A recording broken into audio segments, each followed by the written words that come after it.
기도드리옵나이다. 아멘. 예, 하나님의 말씀, 시편 129편입니다. 129편 1절에서 8절입니다. 시편 129편 1절에서 8절 말씀. 하나님께서 말씀하십니다. 하나님의 말씀을 들으십시오. 이스라엘은 이제 말하기를 그들이 내가 어릴 때부터 여러 번 나를 괴롭혔도다. 그들이 내가 어릴 때부터 여러 번 나를 괴롭혔으나 나를 이기지 못하였도다. 밭가는 자들이 내 등을 갈아 그 고랑을 길게 지었도다. 여호와께서는 의로우사 악인들의 줄을 끊으셨도다. 시온을 미워하는 자들은 수치를 당하여 물러갈지어다. 그들은 지붕의 풀과 같을지어다. 그것은 자라기 전에 마르는 것이라. 이런 것은 베는 자의 손과 묶는 자의 품에 차지 아니하나니 지나가는 자들도 여호와의 복이 너에게 있을지어다 하거나 우리가 여호와의 이름으로 너에게 축복한다 하지 아니하느니라. 아멘. 하나님 감사합니다. 오늘도 친히 우리에게 말씀하여 주셨으니 이제 그 말씀 풀어 친히 우리에게 가르쳐 주옵소서. 그리고 그 말씀으로 우리 영혼 만족을 얻게 하여 주옵소서. 예수님 이름으로 기도드리옵나이다. 아멘.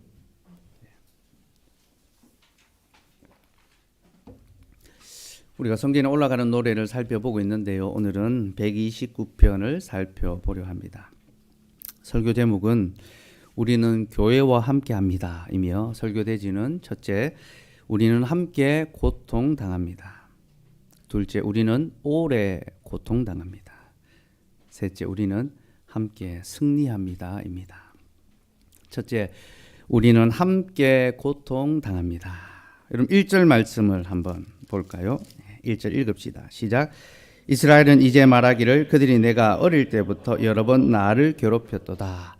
자, 시인은 노래를 시작하면서 이스라엘은 이제 말하기를, 이스라엘이 말하고 있다라고 이야기합니다. 그러면서 그들이 내가 어릴 때부터 여러 번 나를 괴롭혔도다. 내가라는 표현을 씁니다. 그러니까 이스라엘이 말하기를 하고 그 다음에 내가 어릴 때부터 여러 번 괴롭혔다. 그러니까 이스라엘이라는 말과 내가라는 말을 지금 같은 의미로 사용하고 있다는 거. 여러분 그게 보이시죠? 그죠? 자신과 이스라엘을 동일시하고 있는 겁니다. 내가 이스라엘이고 이스라엘이 나다. 그래서 내가라고 쓰여있는 이 1인칭 단수를 우리라는 1인칭 복수가 교회로 읽을 수 있어야 합니다. 그러니까 1절 아래 인칭의 변화가 있는 거죠. 1인칭 단수가 1인칭 복수가 된 겁니다. 그리고 이런 인칭의 변화는요, 성전에 올라가는 노래를 이해하는 데 있어서 아주 중요합니다. 성전에 올라가는 노래는요, 인칭의 변화를 통하여 어떤 교훈, 주제를 주는데요. 120편에 보면 이제 제일 먼저 이제 시작한 120편 보면 내가라는 말로 이제 1인칭 단수로 시작합니다. 1절 한번 볼까요? 읽읍시다. 시작. 내가 환난 중에 여호와께 부르짖었더니 내게 응답하셨도다. 자, 내가라는 1인칭 단수로 시작하죠. 5절도 한번 볼까요? 5절. 자, 5절 읽읍시다. 시작. 메색에 머물며 게달의 장막 중에 머무는 것이 내게 화로다. 그러니까 자신이 지금 메색과 게달의 장막, 악인들의 장막에 거하면서 괴로움을 당하고 있다. 자신의 입으로, 개인의 입으로 그렇게 고백하고 있죠. 그죠? 그렇게 메색과 게달의 장막에서 고통당하던 이 성도가 이제 하나님의 집을 향하여 길을 떠납니다. 121편이 길을 가는 내용이죠. 그 121편에서는 너라는 2인칭이 나옵니다. 2인칭 단수가. 3절 한번 볼까요? 3절. 읽읍시다. 시작. 여호와께서 너를 실족하지 아니하게 하시며 너를 지키시니가 졸지 아니하시리로다. 너라는 표현이 계속 반복됩니다. 그 뒤에도 보면요.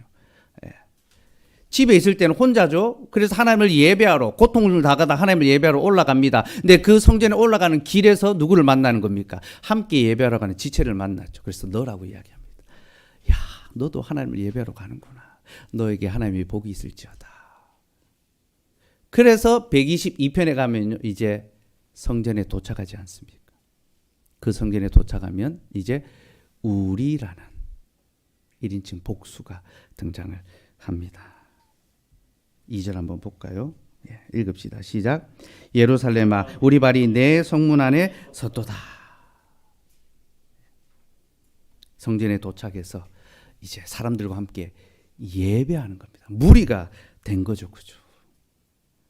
여러분 혼자서 예배하기 위하여 집에서 나설 때 내가 나섭니다. 예배로 오다가 이 예배당 앞에서 주차하다가 혹은 올라오면서 지체들을 만납니다. 너도 왔구나. 오랜만이다. 잘 지냈냐? 너라고 이야기합니다. 그리고 그 발이 이 성문 안에 이르렀을 때 함께 예배하는 자들을 통하여 우리가 함께 하나님을 예배한다. 우리라는 교회가 시작되는 거죠. 그러니까 예배를 통해서 교회가 시작된다는 것을 지금 성전에 올라가는 노래가 보여주고 있는 겁니다. 그리고 그 예배의 자리에서 신자는 자기의 정체성을 깨닫게 되는 겁니다. 내가 이 교회에 속한 자지.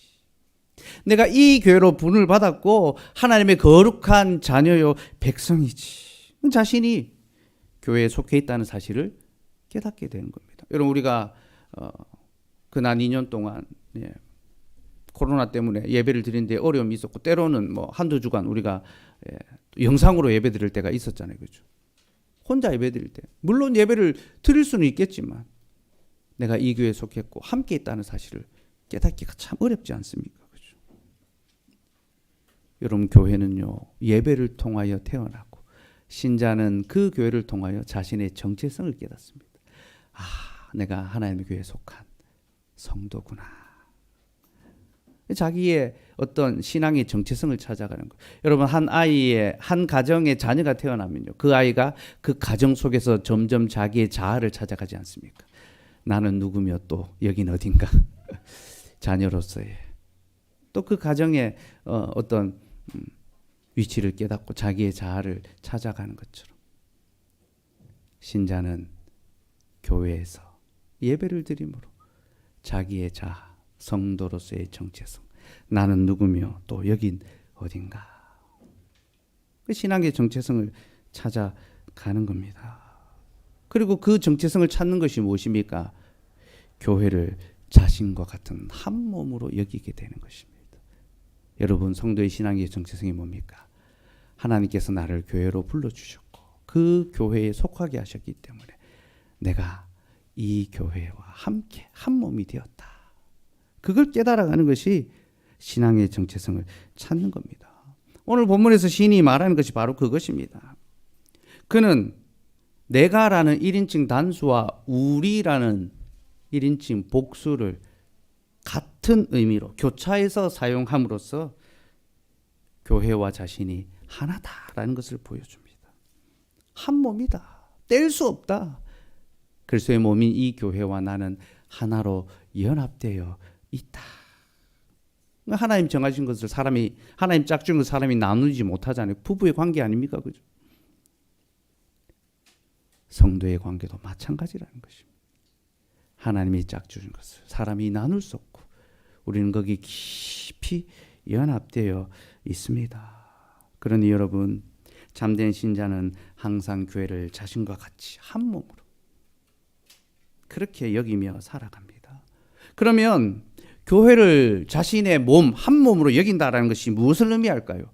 이는 곧 지체의 아픔에 함께 참여하는 것을 가리킵니다.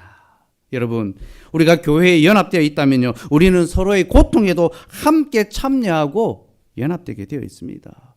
몸의 한 부분이 아프면 전체가 아픈 것처럼 우리가 그런 것을 느끼는 겁니다. 이거는 머리로 아는 것이 아니라 몸으로 체득하는 겁니다. 그렇죠? 몸의 한 부분이 아프면 전체가 아픈 것처럼 우리가 정말로 그리스도의 몸에 교회에 속해 있다면 우리는 지체의 아픔을 함께 아파하고 괴로워하게 되는 겁니다. 1절에서 시인이 이것을 말하고 있죠. 그는 교회의 고통을 자신의 고통으로 여겨서 함께 아파하고 괴로워하고 있습니다. 나를 여러 번 괴롭혔도다. 그러니까 이스라엘이 당하는 그 고통을 자신의 고통으로 그렇게 고백하고 있는 겁니다. 근데 여러분, 오늘 시인은 왜 고통에 대해서 말하고 있을까요? 그럼 성전에 올라가는 노래 흐름을 한번 보십시오. 악인의 장막에서 고통당하다가 하나님의 집으로 떠났고 거기서 하나님을 예배하는 자들을 만나서 기쁨으로 예배합니다. 하나님께 그 손의 수고가 헛되지 않게 하시고 모든 복을 베풀으시고 바로 그 앞에 128편에서 무엇을 우리가 보았습니까? 교회가 기쁨의 식탁을 차리고 거기서 먹고 마시게 해준다는 것. 하나님의 예배를 통하여 우리가 얼마나 큰 기쁨을 누리고 복을 누리는지 예배의 복과 기쁨에 대해서 계속 이야기했습니다. 그러다가 갑자기 129편에서 고통에 대해서, 괴로움에 대해서 이야기하고 있습니다. 여러분, 방금 전까지 예배의 즐거움을 이야기하다가 갑자기 예배의 고통을 이야기하는 이 구조가 우리에게 보여주는 것이 무엇일까요? 그것은요, 예배는 기쁘고 좋은 것이지만 예배를 위한 삶은 수고스럽고 고통스럽다라는 것을 우리에게 보여줍니다. 여러분, 예배는 기쁘고 좋은 것입니다. 하나님의 말씀을 듣고 하나님을 찬미하는 것은 참으로 기쁘고 좋은 일이죠.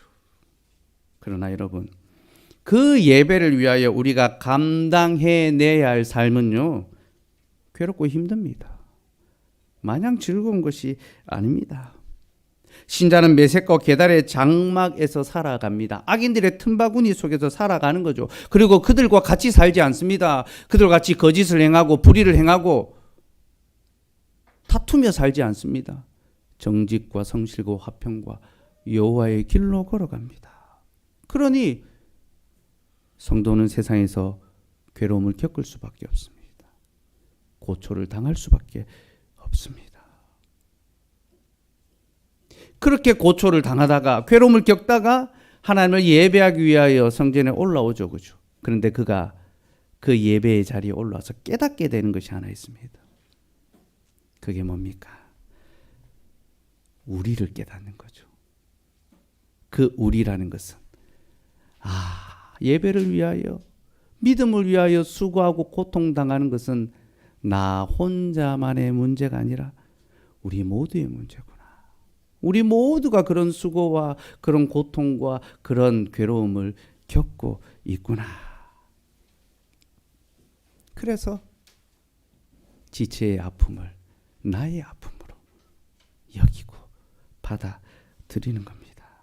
사랑하는 여러분, 신자는 예배의 자리에서 자신과 똑같이 예배를 위하여 수고롭게 살아가는 또 다른 한 사람의 신자를 만납니다.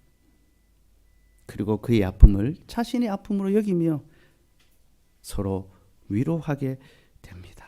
여러분, 이것이 바로 우리에게 교회가 필요한 이유입니다. 교회는 우리를 그리스도 안에서 한 몸 되게 하며 또 이것을 통하여 우리가 서로의 고통에 참여하게 하고 또 서로의 아픔을 위로하게 해줍니다. 고린도후서 11장 28절 29절 말씀 봅시다. 같이 읽을까요? 시작. 이 외의 일은 고사하고 아직도 날마다 내 속에 눌리는 일이 있으니 곧 모든 교회를 위하여 염려하는 것이라. 누가 약하면 내가 약하지 아니하며 누가 실족하게 되면 내가 애타지 아니하더냐. 사도 바울이 자신이 복음을 위하여 당했던 많은 고난을 이야기하고 난 다음에요, 이것과는 비교할 수 없는 더 큰 고통과 괴로움이 내 안에 있다.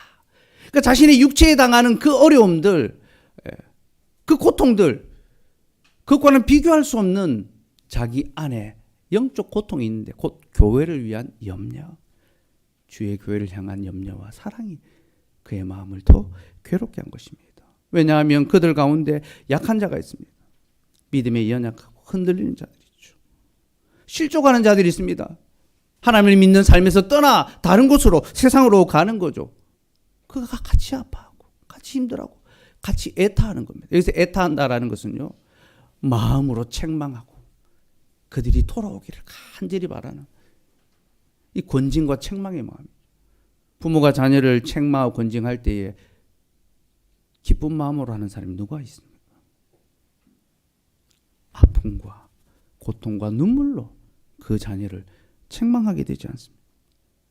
바울이, 사도가 교회의 문제, 그 가운데 믿음이 연약하고 실족하는 자들을 자신의 문제로 여기고 자신의 아픔으로 여기고 자신이 약해지고 자신이 애가 타고 괴로워하고 고통스러워했다는 것입니다.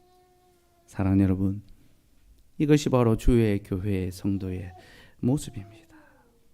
누가 한 사람이 아프면 같이 아파하고, 또 누가 함께 낙심하고 염려하면 자신의 문제처럼 여겨서 염려하고 기도하고 권면하고 위로하는 것, 그것이 바로 교회의 속성입니다. 여러분, 우리는 믿음을 위하여, 예배를 위하여 괴로움과 수고의 삶을 살아가지만 우리는 혼자가 아니라 함께 그 수고를 감당하고 있습니다. 둘째, 우리는 오래 고통당합니다. 2절과 3절 말씀 같이 읽겠습니다. 시작. 그들이 내가 어릴 때부터 여러 번 나를 괴롭혔으나 나를 이기지 못하였도다. 밭 가는 자들이 내 등을 갈아 그 고랑을 길게 지었도다.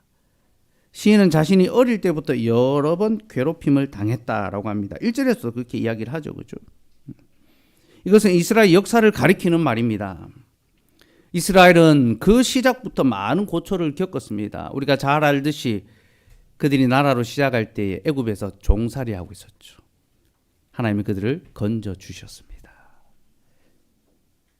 그래서 약속의 땅 가나안 땅이 들어갔는데 그 땅이 들어갔다고 그들이 곧장 평안을 얻었습니까? 아닙니다. 그들은 그 땅에서 이방 족속들에게 많은 고통, 괴로움을 당했습니다. 하나님께서는 그 이방의 족속을 그들의 옆구리에 가시가 되게 하셨고 그들로 찔림과 고통과 괴로움을 많이 겪게 하셨습니다. 그렇게 고통을 겪다가 다윗의 시대에 비로소 하나님의 평안이 주어졌고 솔로몬의 시대에 그 평안을 누렸습니다. 그러나 그 평안은 오래가지 못했습니다. 솔로몬 이후에 다시 범죄함으로, 이스라엘의 왕들이 범죄함으로 이스라엘은 다시 고통과 괴로움의 역사를 이어가게 됩니다. 주변의 여러 이방 족속들이 그들을 괴롭게 했으며 끝끝내 바벨론이라는 나라를 사용하셔서 하나님이 그들을 완전히 멸망시키셨습니다. 심판하셨습니다. 그래서 그들이 바벨론의 포로로 끌려가서 거기서 고통과 괴로움, 압제의 삶을 살게 되었습니다. 여러분, 이렇게 이스라엘은요, 그 역사의 시작부터 끝까지 압제와 고통의 순간을 보냈습니다. 특별히 3절에 보면요, 밭 가는 자들이 내 등을 갈아 그 고랑을 길게 지었도다라고 하는데, 이거는 포로 생활을 가리키는 그런 말입니다. 압제하는 자들이 이스라엘의 등에 채찍질을 하는 겁니다. 그러면 그 채찍질이, 그 채찍의 자국이 등에 깊게 패여서 밭고랑이 나는 거죠. 등에 밭고랑이 나도록 채찍질을 당하고 고통을 겪은 거죠. 이는 그들의 고통과 괴로움이 얼마나 큰지를 보여주고, 또 그 고통은요, 한 번으로 끝나는 것이 아니라 계속 이어져야만 했습니다. 특별히 여러분, 성경은요, 언약 백성의 고통의 역사를요, 단순히 이스라엘 백성의 역사 안에 한정하는 것이 아니라 훨씬 더 뛰어넘는, 더 초월하는 그런 개념으로 설명해 줍니다. 곧 창세로부터 태초로부터 종말에 이르기까지 언약 백성이 이 땅에서 고통을 당한다라는 것을 우리에게 가르쳐 줍니다. 여러분, 창세기의 기사를 생각해 봅시다. 가인과 아벨을 떠올려 볼까요? 가인은 거짓 예배자였습니다. 아벨은 참된 예배자였습니다. 하나님께서는 그들의 예배를 통하여 누가 참된 예배자고 거짓 예배자인지를 보여주셨습니다. 그러므로 가인은 그 교훈, 예배를 통해 주신 그 교훈을 받아들고 참된 예배자로 와야 했습니다. 하지만 그가 어떻게 했습니까? 그는 자기의 동생을 돌로 쳐서 죽였죠. 그렇죠? 이로써 인류의 역사가 악인이 의인을 핍박하고 죽임으로 시작한다는 것을 성경은 우리에게 가르쳐주고 있습니다. 그리고 그렇게 시작된 핍박의 역사는요, 종말에 이를 때까지 계속 이어집니다. 계시록 6장 9절에서 11절 말씀 한번 봅시다. 계시록 6장 9절에서 11절 말씀.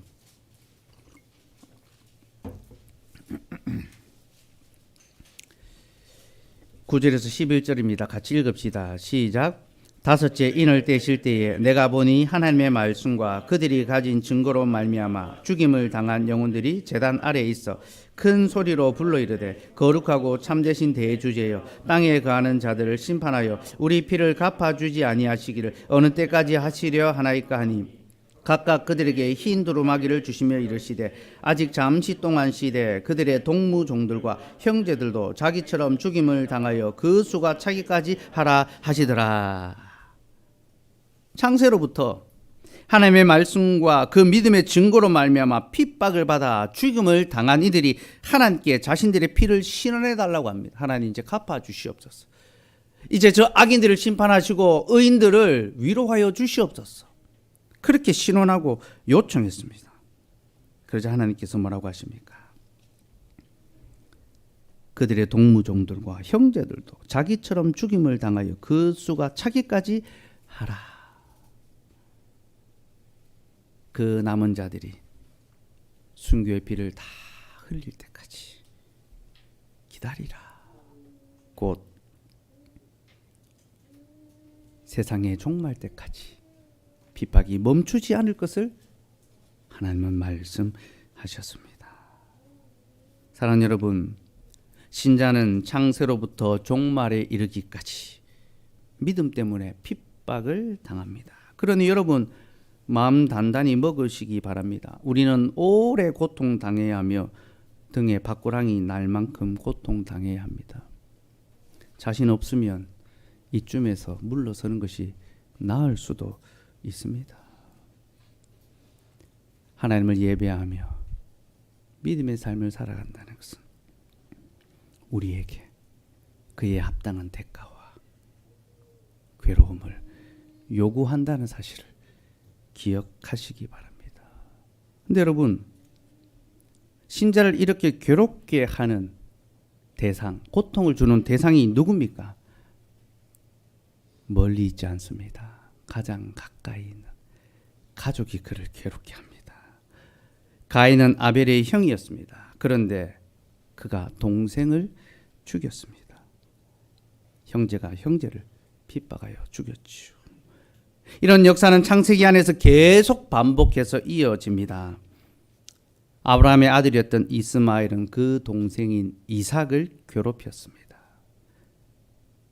아기가 어릴 때 거의 죽음에 이를 만큼 괴롭혔습니다. 또 에서 역시 야곱을 괴롭히고 죽이려 들었죠. 요셉의 때에 이르면 이제 집단적으로 괴롭힙니다. 10명의 형들이 동생 요셉을 죽이려 듭니다. 여러분, 이렇게 성경의 첫 번째 책은 의인이 그 가족을 통하여 핍박을 받게 된다는 것을 보여줍니다. 그리고 이런 패턴은요, 이 하나의 패턴은 우리에게 또 다른 하나의 사건을 바라보게 합니다.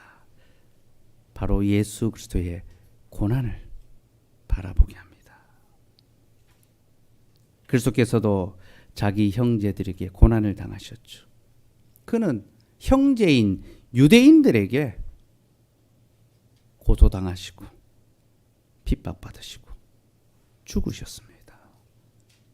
또 자신과 늘 함께 다녔던 그 제자에게, 가룟 유다에게 팔림을 당하셨습니다. 사랑하는 여러분, 주님은 이렇게 자기 형제들에게 핍박당하셨고 또 이것을 통하여 우리에게 사람의 원수가 자기 집안에 있다라는 사실을 가르쳐 주십니다. 마태복음 10장 36절에서 주님은 이렇게 말씀하십니다. 사람의 원수가 자기 집안 식구니라. 물론 이 말씀은 식구를 원수처럼 대하라는 것은 아닙니다. 여러분, 가족을 원수처럼 대하시면 절대로 안 됩니다. 사랑해야 됩니다. 설령 원수처럼 보인다 하더라도 원수도 사랑해야 됩니다. 가족은 사랑하라고 주신 대상입니다. 그러면 왜 주께서 사람의 원수가 자기 집안 식구라고 합니까? 바로 그 다음 구절에 나보다 자기 아비와 어미를 사랑하는 자, 아내와 자녀를 사랑하는 자들, 십자가의 원수다, 나의 원수다라고 하십니다. 여러분, 우리가 정말로 하나님을 더욱 사랑할 때 우리는 가족으로부터 반대를 받을 수 있습니다. 여러분 명심하십시오. 우리가 하나님을 더 사랑하려 든다면 우리는 반드시 저항을 받게 되어 있습니다. 왜냐하면요, 하나님을 더 사랑하는 자들은 하나님보다 다른 것을 더 사랑하는 자들로부터 미움과 조롱과 위협을 당하게 되어 있기 때문입니다. 이것은 하나님이 정하신 규례입니다. 그러니 혹 지금 가장 가까운 사람들로부터 믿음의 문제 때문에 오해와 비난을 받고 계십니까? 여러분, 지금 잘하고 계신 겁니다. 흔들리지 마시고 다른 생각하지 마시고 계속 그 길로 걸어가시면 됩니다. 하나님을 믿음으로 더욱 그를 사랑하는 그 삶으로 가야 합니다.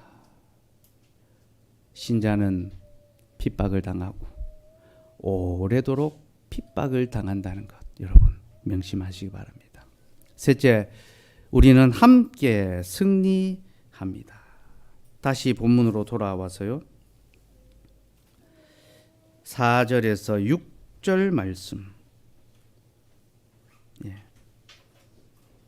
4절에서 8절까지 다 읽읍시다. 4절에서 8절까지 읽겠습니다. 시작. 여호와께서는 의로우사 악인들의 줄을 끊으셨도다. 무릇 시온을 미워하는 자들은 수치를 당하여 물러갈지어다.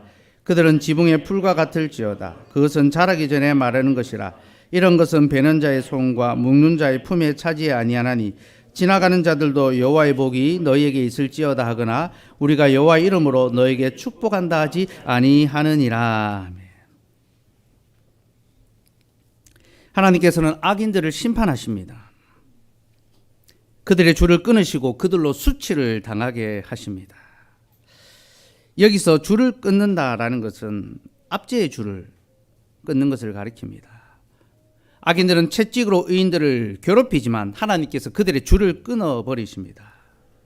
그리고 그들을 지붕 위에 풀과 같이 말라버리게 하십니다. 그럼 지붕 위에는 흙이 있어도 얇게 있습니다. 그러니 거기 풀이 자라도 뿌리를 깊게 내리지 못하죠. 그래서 여름 햇빛이 뙤약볕이 내리쬐면 곧 말라 시들어 버립니다. 그와 같이 악인들이 금세 말라버리게 된다라는 거죠. 여러분, 우리는 악인들의 번성과 성공을 보고 부러워합니다. 그들은 어떻게 저렇게 빨리 성공하는가, 저렇게 빨리 번성하는가. 그러나 여러분, 잡초가 빨리 자란다는 사실을 우리는 기억해야 합니다. 참 신기하게도요, 알곡보다 가라지가 더 빨리 자랍니다. 그렇죠. 농사를 지으면 내가 심은 그 채소는, 그 씨앗은 빨리 자라지 않는 것 같아요. 내가 심지 않은 가라지는, 잡초는 얼마나 쑥쑥 하룻밤 사이에 자라는지 모릅니다. 그러나 여러분, 잡초가 빨리 자라기 때문에 잡초는 빨리 뽑힙니다. 농부가 밭에 나가서 가장 먼저 하는 일이 뭡니까? 잡초를 다 솎아내는 거죠. 풀을 다 뽑아서 밭두렁에 던져버립니다. 그러면 방금 전까지 그 수북했던 풀들이 한낮이 지나면 바짝 말라서 아무짝에도 쓸모없는 거름더미가 되고 말죠. 악인들이 그와 같이 된다는 것입니다. 그들은 세상에서 빨리 번성하고 빨리 성공하고 자신의 영광을 자랑하지만 바로 그것 때문에 그들은 속히 배임을 당할 것입니다. 그들은 하나님의 심판의 칼을 결코 피하지 못할 것이며 영원한 저주와 고통 가운데 신음하게 될 것입니다. 하나님이 말씀으로 약속해 주셨습니다. 그러니 여러분, 그들의 성공과 번영을 부러워하지 말고 도리어 그들에게 조롱과 미움과 핍박을 받는 것을 즐거워하시기 바랍니다. 바로 그때 우리에게는 승리가 약속되어 있으며 하나님께서는 우리에게 영원한 복과 승리를 베풀어 주십니다. 여러분 8절에 보면요, 지나가는 자들도 여호와의 복이 너에게 있을지어다거나 우리가 여호와 이름으로 너에게 축복한다 하지 아니하느니라라고 하는데요. 이 말은 악인들에게는 여호와의 복이 너에게 있을지어다라는 축복의 말이 없다는 것입니다. 여러분 축복의 말이 없는 이유가 무엇입니까? 그들에게 영원한 저주가 있기 때문입니다. 그들은 하나님을 거역하며 살았기 때문에 영원한 저주 가운데 살 것입니다. 그러나 의인들에게는요, 여호와의 복이 너에게 있을지어다라는 축복이 있습니다. 이 축복은요, 승리의 약속입니다. 너희에게는 영원한 승리가 약속되어 있다. 비록 지금은 지는 것처럼 보이고, 비록 지금은 신음하는 것처럼 보이고, 비록 지금은 고통을 당하지만 너희에게는 영원한 승리가 약속되어 있다. 그게 바로 여호와의 복이 너에게 있을지어다.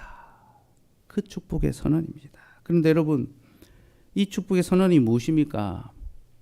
그게 바로 강복 선언이죠. 그렇죠? 하나님께서는 예배의 자리에서 자신을 참되게 예배하는 자들에게 여호와의 복이 너희에게 있을지어다 라고 말씀하십니다. 이는 곧 승리가 너희의 것이다. 두려워하지 마라. 염려하지 마라. 신음하지 마라. 너희가 반드시 이길 것이고 이미 이겨노라. 그렇게 말씀하십니다. 사랑하는 여러분, 하나님께서는 세상에서 고통당하는 우리를 예배의 자리에서 승리로 이끌으시고 승리의 복을 선포해 주십니다. 그래서 우리가 세상에서 미움과 조롱을 당하지만 교회에서는 위로와 승리를 얻게 됩니다. 사랑하는 여러분, 우리는 함께 고통당하고 우리는 오래 고통당하지만 우리는 반드시 승리하며 우리는 하나님의 복을 받고 또 그 복을 서로에게 나눕니다. 여호와의 복이 너와 함께 있을지어다. 서로 축복하고 교제합니다. 여러분, 이것이 바로 예배를 통하여 우리가 얻는 복이며 하나님께서는 이 복을 우리에게 주시기 위하여 여기 교회를 세우셨습니다. 그리고 우리를 여기로 불러 하나님의 이 복된 말씀을 듣게 하시고 우리로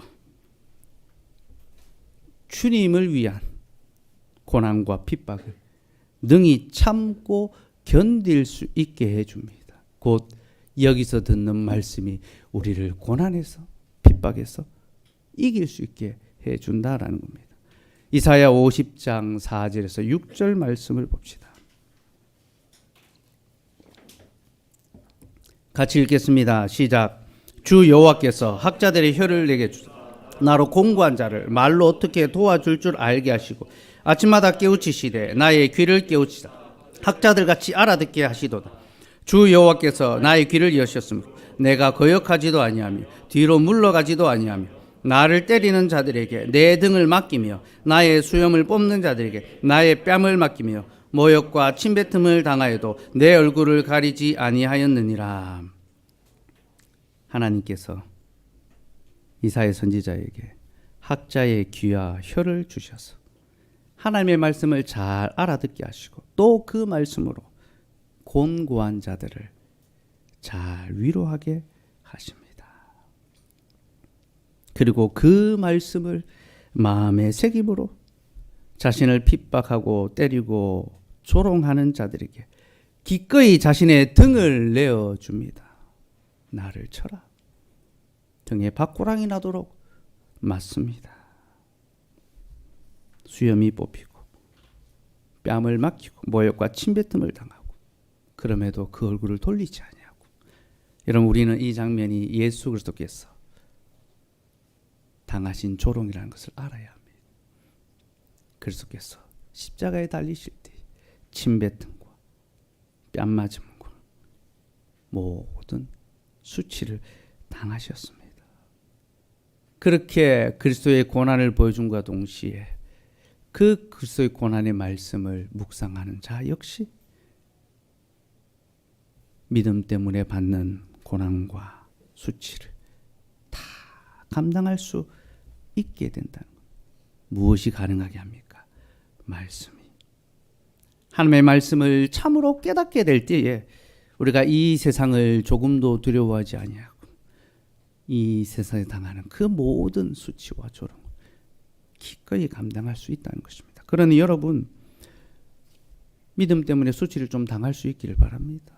내가 교회 가는 것 때문에 예배하는 것 때문에 부끄러움과 매맞음과 손해와 어려움을 겪을 수 있어야 됩니다. 왜 우리는 세상에서 그토록 손해보지 않으려고 하고 조금만 손해보면 그렇게 안타까워하고 속상해합니까? 여러분 우리가 무엇 때문에 속상해하고 마음 아파해야 합니까? 하나님의 말씀을 깊이 깨닫게 되기를 소망합니다. 주께서 우리에게 학자의 길을 주셨어. 주의 말씀을 잘 깨달아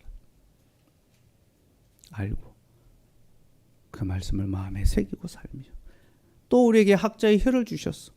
우리 주위에 환난 당한 자들, 어려움에 처한 자들을 복음의 말로 잘 위로하고 그들에게 우리의 믿음의 소망에 관해서 나누어 줄 수 있는 그런 삶을 살아가야 합니다.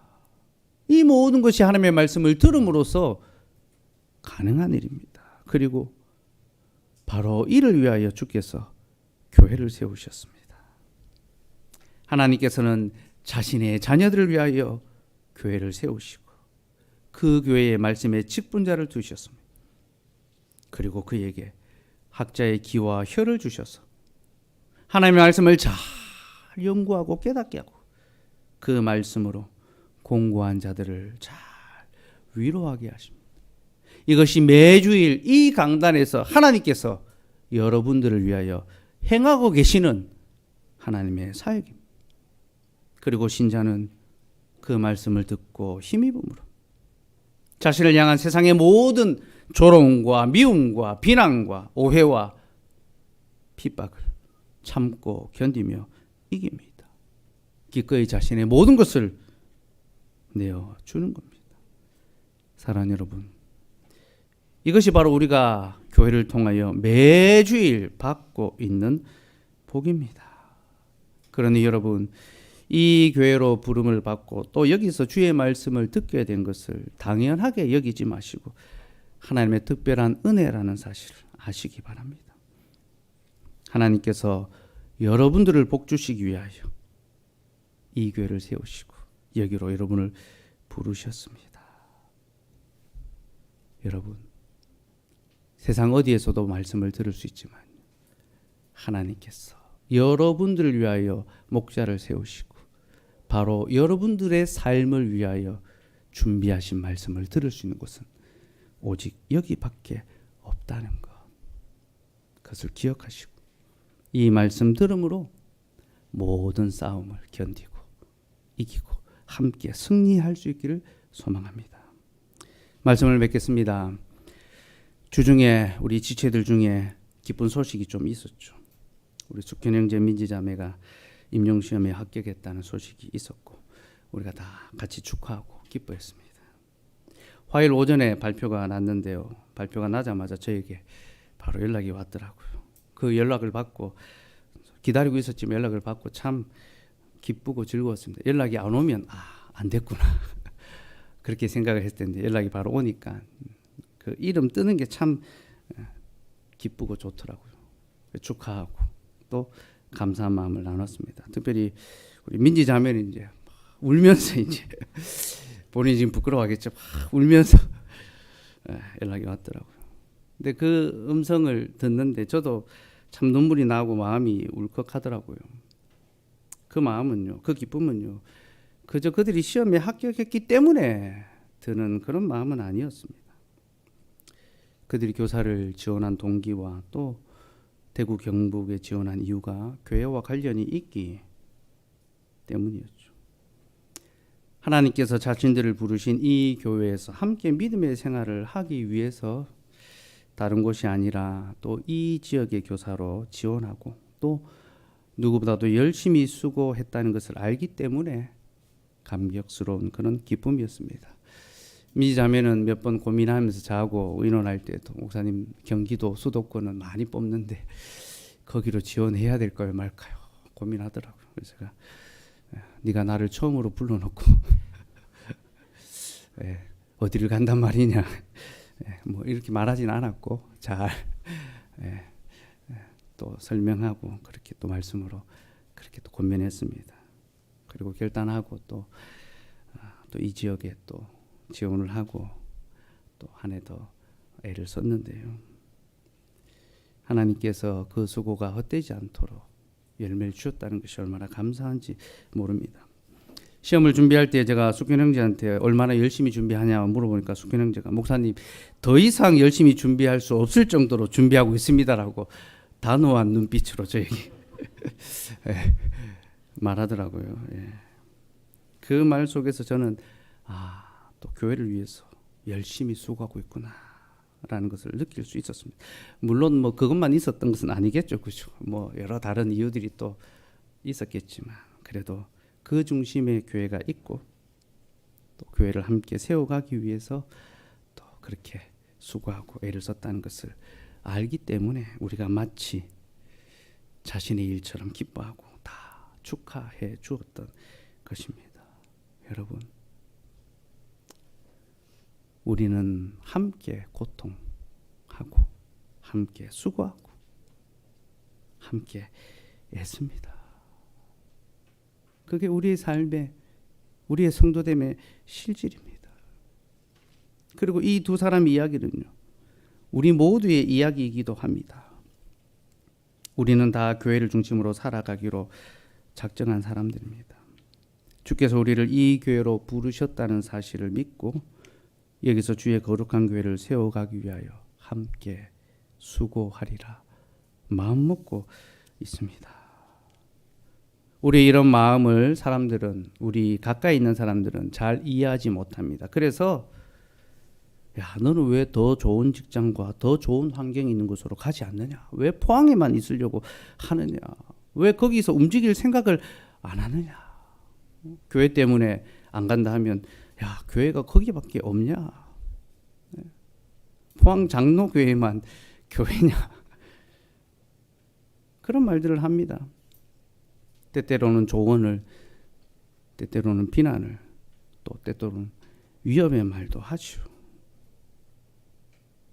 그런 말들을 하는 이들은 우리의 가장 가까운 가족과 친구들이고 그들은 다 우리를 위해서 그런 말을 합니다.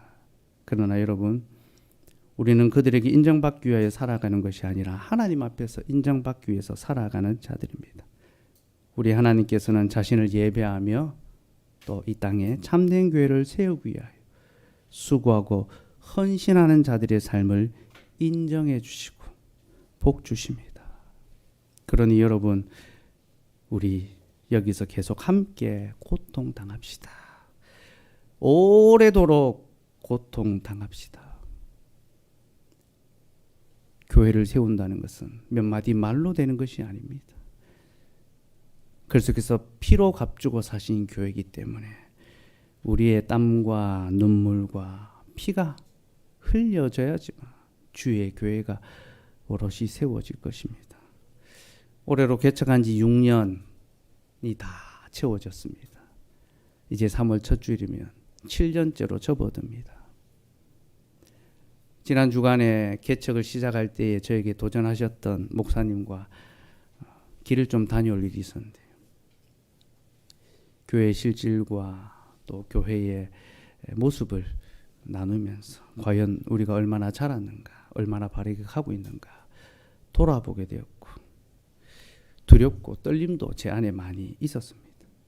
주변에서는 잘한다 칭찬하고 또 좋은 소문들 듣고 있다라고 그렇게 말들 하지만 과연 정말 그러한가 돌아보니 제 안에 두렵고 떨림과 부끄러움이 많이 생겼습니다. 사랑하는 여러분, 오늘 이 말씀이 우리에게 거저주는 말씀이 아니라 하나님의 교회를 함께 세워가도록 다시 불러주시는 부르심의 말씀인 줄로 아시기 바랍니다. 하나님께서 바로 여러분들을 위하여 여기 포항장로교회를 세우셨고, 여러분들을 세상에서 조롱과 미움과 핍박과 무시를 당하는 우리를 이 자리에 부르셔서 함께 하나님을 예배하는 기쁨을 주셨고, 우리가 그리스도의 몸에 함께 참여했기 때문에 이제 서로의 고난에도 함께 동참하고 오래도록 그 고난을 감당하고 마침내 그 승리에도 함께 참여하게 될 것입니다. 그러니 여러분, 매주일 이곳에서 선포되는 진리의 말씀을 들으시고 힘을 얻어서 모든 고난과 조롱과 핍박을 잘 참고 견디고 더욱 이 교회를 하나님의 복된 교회로 세워가는 그 일에 즐거이 헌신해가는 저와 여러분 되기를 간절히 소망합니다. 기도하겠습니다.